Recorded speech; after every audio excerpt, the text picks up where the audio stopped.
Okay, for the Bruce treadmill protocol, I was not able to perform the test actually myself, but I did get the opportunity to perform the test on somebody that's in our class, Mr. Blake Williams, who is in his early 20s and a pretty healthy young man. He's in pretty good shape.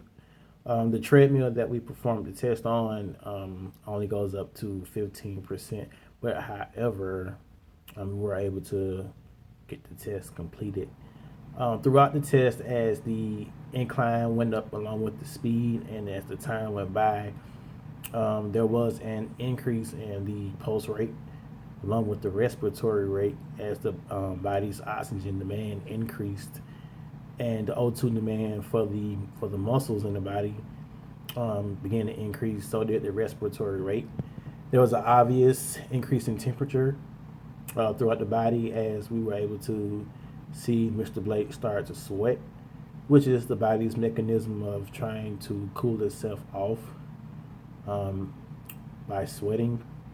Also, you can see some deviations in his gait as time went by, whereas you can see that his posture started to change and he started to lean forward more instead of the straight erect posture that he began with, and also as his respiratory rate increased and began to become more tired, fatigued. You can see also a little drop in the position of his head and the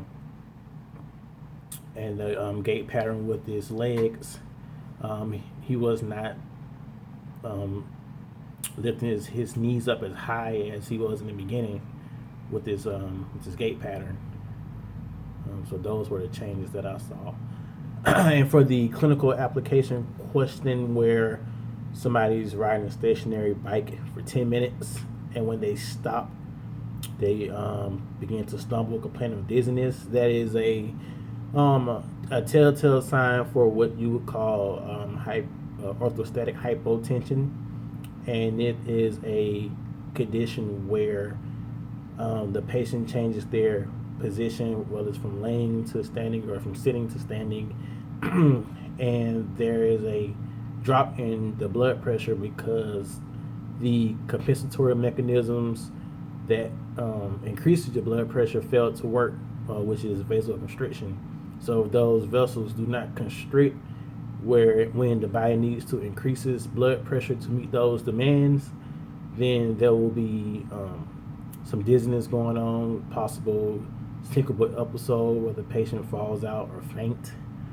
And in that situation in the clinic, that patient needs to be placed in a sitting position or where they're sitting up. That patient needs to be cooled off because there could be a situation where the patient also overheating, and the patient can be given a bottle of water to replace some of the fluids lost from the activity on the bicycle. That patient does not improve, then that's when you would need to get some other medical intervention started by calling 911 to have that patient go into the emergency room.